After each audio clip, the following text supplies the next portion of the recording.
Shump wins best dressed today. Yeah. That's a good look, my man. Appreciate It's a great tie knot. He is looking all That's my guy, man. My guy knot. got the Windsor going for me, man. Steph had a big night last night. Football squad in full effect. Damian Woody was here. We ate his omelet this morning. Tim McMahon is ready to roll. Let's go to the NBA play-in last night. Season on the line for a couple of NBA legends, most notably that one, the 9-10 game. It was a neutral site game in L.A. between the Warriors and the Clippers, he said jokingly. Mid-third quarter, Warriors down by 8. They were down the whole night, but then Shump, Steph Curry, just showed up and went nuts. You know the light-skinned man, the light-skinned man, the light-skinned man. He knocked that one down for a 4-point play. Then this one, another long three. Warriors within 6. Look at the look.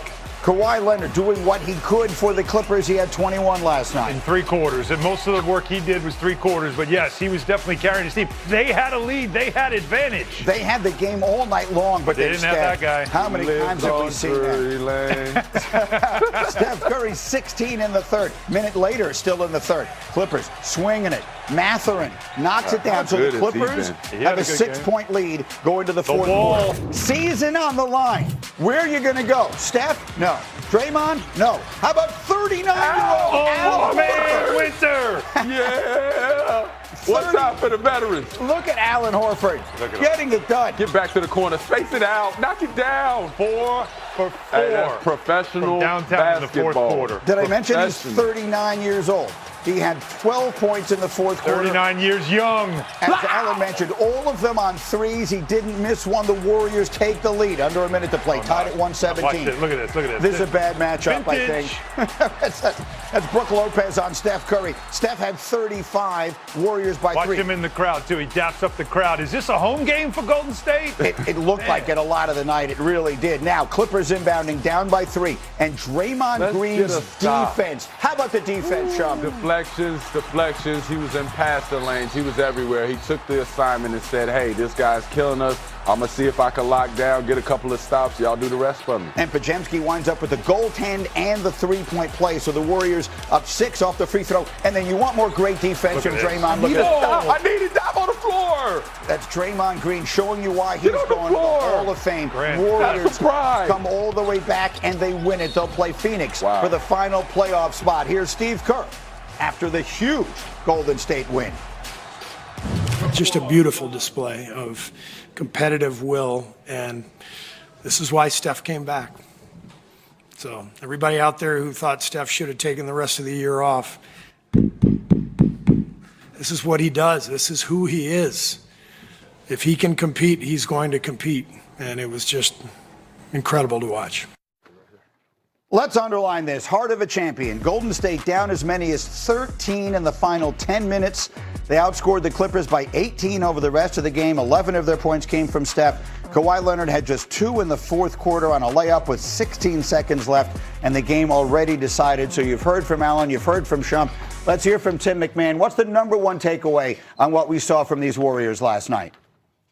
Yeah, I mean, pillars of a dynasty that has faded, having a peak performance. These aren't the circumstances we're used to seeing Draymond and Steph Curry in a play-in game. We're used to seeing them in the finals, but this is the kind of performances that put these guys on a sure path to the Hall of Fame. Steph Curry, the best shooter of all time with that sort of night. I mean, look at that. Just hitting shot after shot after shot, the gravity that he creates.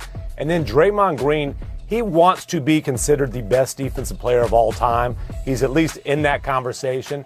That fourth quarter might have been the best defensive quarter of his career. Completely shut down Kawhi Leonard. Comes up with the 2 critical steals at the end of the game. And again, all-time greats reminding us just how great they are. How about it, Shump? What did you see from those guys? Yeah, I thought they just competed. You expect to see the level of competition that they brought, but to see Kristoff get in there and get in the mix and really bring them a lot of energy, and then to see Draymond Green do the intangible things. There's a lot of people that harp all the time on Draymond Green not having certain numbers to match all the credentials that he has.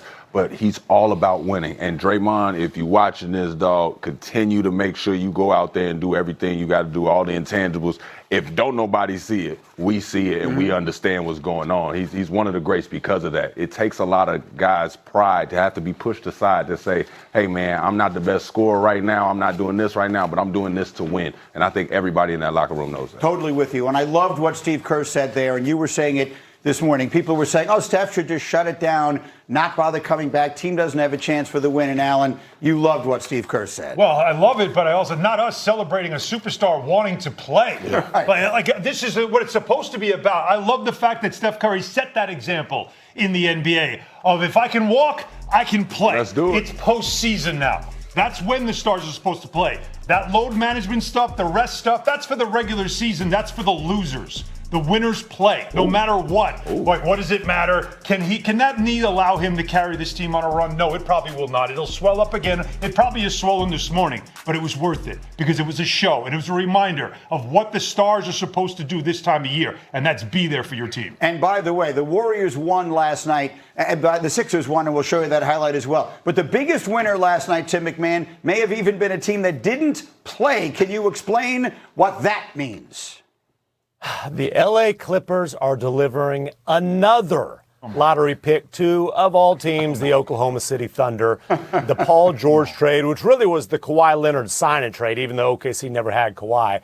The deal that delivered Kawhi Leonard to the Clippers, well, another lottery pick, I should say, going to OKC. And I don't know, was that the last we'll see of Kawhi in a Clippers uniform? Could be. If so, it'd kind of be a fitting ending just in terms of epic disappointment. Yeah, it was that. Again, to be clear, that trade now, that it becomes a lottery pick. It's OKC's pick, so the rich get richer. And how about Kawhi? Just a quick moment on him. He somewhat quietly had a really good year.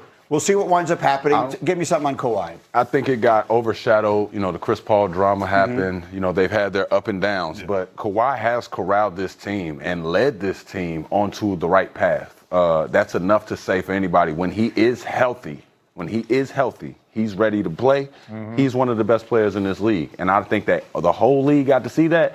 And even if he stays in L.A., cool. I think people will want to come to L.A. to play. If he gets ready to leave, I think anybody would they would just champion at the fact that they could get a Kawhi Leonard. Remember, they were now. 6-21 to start the season. Oh, yeah. And he was a big part of dragging them back into being a team with a winning record, first and foremost.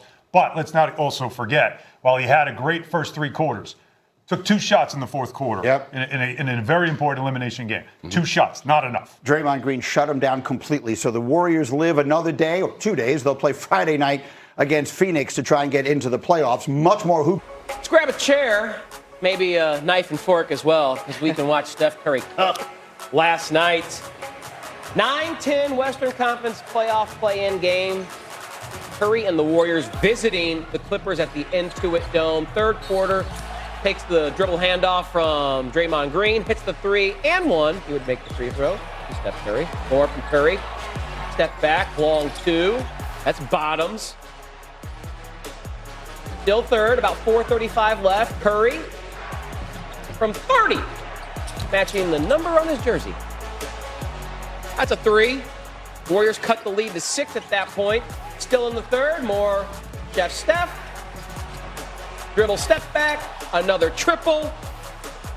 Curry had 16 points in the third, yet the Clippers still had a 6-point lead going into the fourth. In the fourth, Clippers had pushed that lead to 10 at this point. Curry. Ball fake, that's Butta. His 6th triple of the night, Warriors down 7. They just wouldn't go away. Curry driving in. Wrong-footed, right-handed layup there. Confusing. Silliness from Curry. Then it's tied 117 under a minute to go. Clutch Curry. The 3 puts the Warriors up by 3. Intuit Dome crowd in disbelief watching Curry do what Curry does. 7 triples, 35 points. Warriors win 126-121. They'll play Phoenix on Friday for the 8th seed. Here is Steve Kerr on Steph's vintage performance.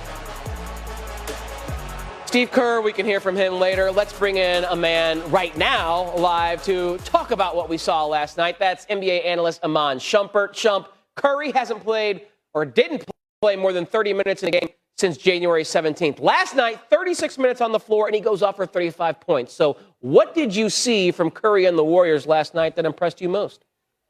Well, the biggest thing, we knew Steph Curry was coming back to try and, get the train on the tracks and then advance them as far as he could. And whenever you have Steph Curry on your team, you know things aren't just able to be said to be over.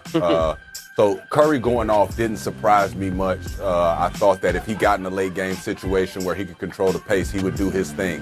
The standout to me of it all was Kristaps Porzingis. Porzingis has been talked about. He has been criticized for not being healthy. He has been this, he has been that. He showed up ready to play last night. He shot the ball well. He played efficiently within the system.